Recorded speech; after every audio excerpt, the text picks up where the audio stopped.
Meanwhile, Professor Richard Wolff is with us in this hour. He is the economist, co-founder of Democracy at Work, the author most recently of Capitalism's Crisis Deepens, Essays on the Global Economic Meltdown. Our old buddy, democracyatwork.info and rdwolf with 2fs.com are the websites, so you can tweet him at Prof. Wolff. Professor Wolff, welcome back.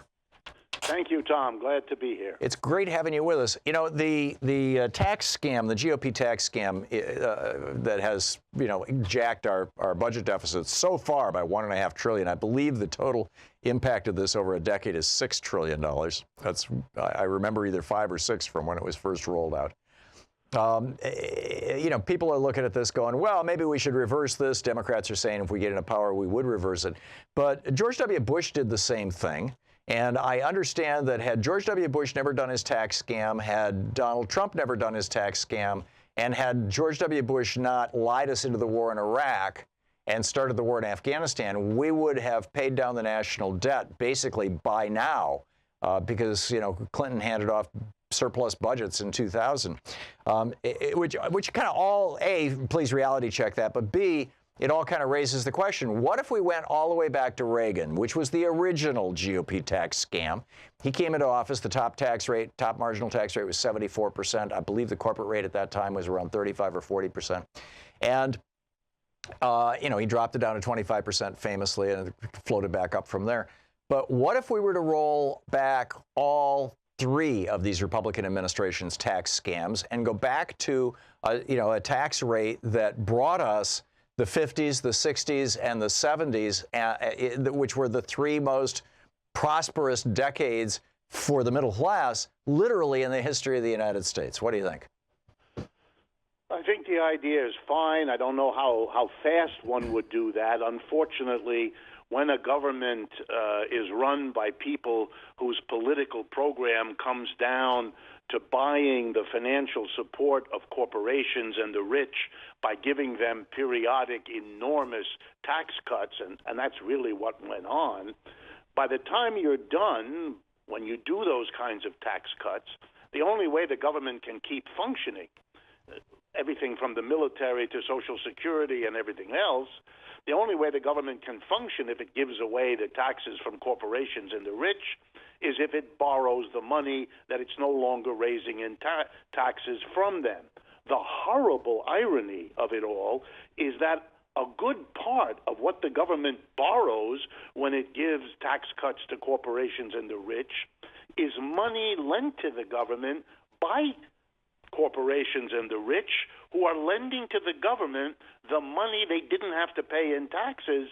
And the absurdity of that and the injustice of that ought to grate on every American citizen. But only part is handled that way. A large number of pension funds lend money to the government. A large number of American citizens have put away their savings, their retirement, and those people have to be in some way kept harmless in what we do, since they just cashed in on the little bit that was available for them as part of it. So I like your idea. I think it's long overdue, but it would have to be done probably with some gradualism and some care built in, so it doesn't inadvertently hurt the people who bear no responsibility for the awfulness of the whole process. Yeah. Well, and to that, in regard to that, I had a guy call in last week, or maybe it was Monday this week, and say that he was making a little over 120 grand a year, and he had seen about $1,000 extra in his paycheck as a result of the Republican tax cut. And he's like, why shouldn't I be happy about this? And I suggested to him that the employment market, the labor market, for people who don't have control over their own income, which is like the bottom 99% of us, that labor market is based not on pre-tax income but on post-tax income. In other words, the employers out there who are hiring people, in particular job categories in particular labor markets, know what someone's willing to work for after taxes.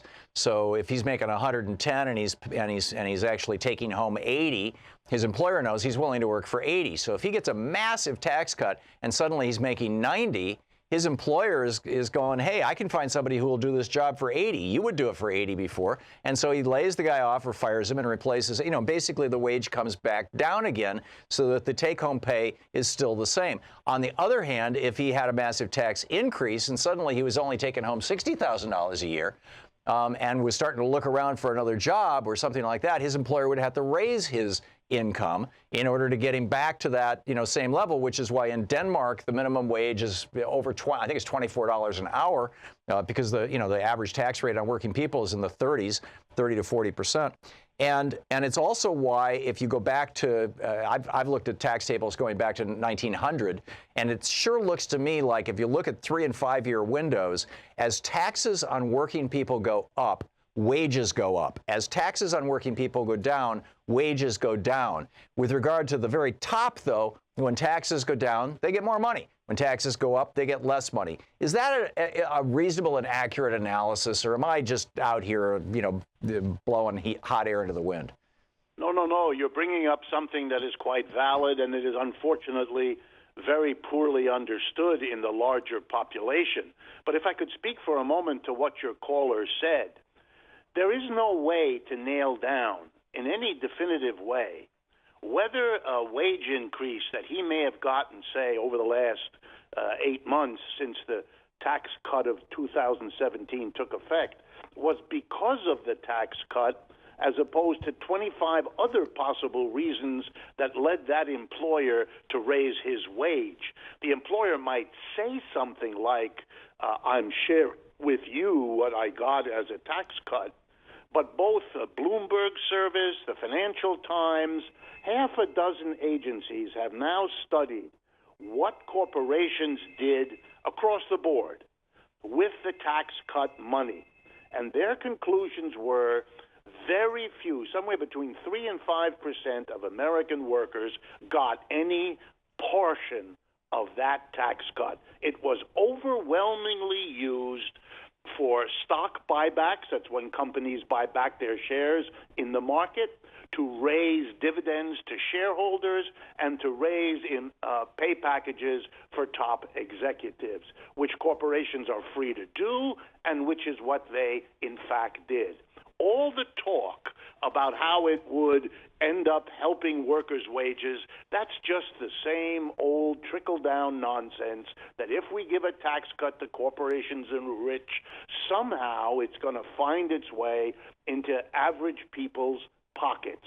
That is very rarely true, and the statistics are now in that it has not been the case with the tax cut of December 2017. Yeah, and he was asserting that his taxes were $1,000 lower, thus he had $1,000 a year more in his pocket.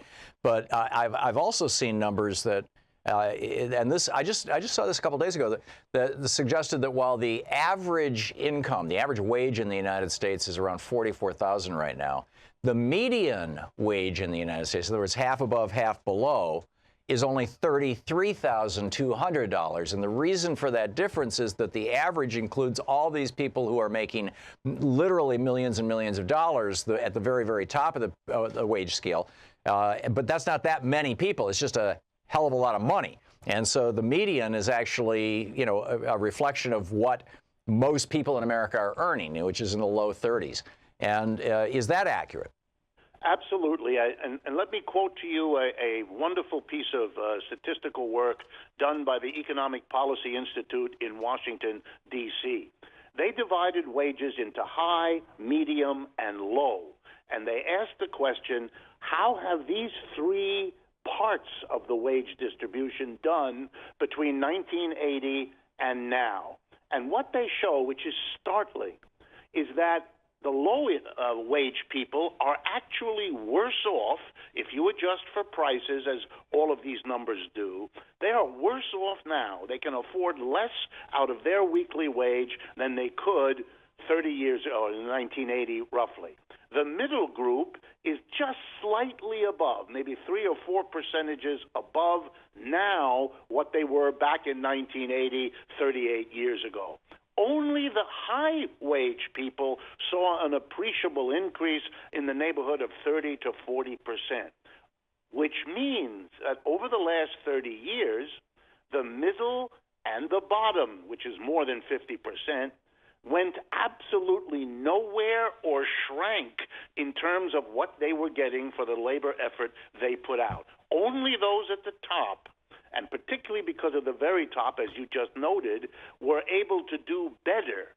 And that's a large explanation for the political divide we have, for the rage in the population that watches the so-called wealth effect or the recovery that seems forever to pass them by. They're right. It has passed them by, but the whole last 30 years have passed them by. They've gotten no wage increases, the vast majority. Meanwhile, their productivity, what they do for their employer, has gone up, and therein lies the explanation for growing inequality. The people who do the work are stagnant, and the people who get the fruits of the work are gathering and accumulating wealth, producing the kinds of divisions that are roiling our culture and our politics. Yeah, and we talk about average wages instead of median wages because we're just economically ignorant. All of that. Yeah, it disguises it. There you go. That's very well said. So we'll see how this all shakes out. It's just a remarkable time, but rolling back the Republican tax scam seems like a really, really good idea. Richard Wolff, Professor Richard Wolff, the co-founder of Democracy at Work. Democracyatwork.info is the website. rdwolff with 2fs.com, his website, and you can tweet him at Prof. Wolff. Professor Wolff, thank you so much for dropping by today.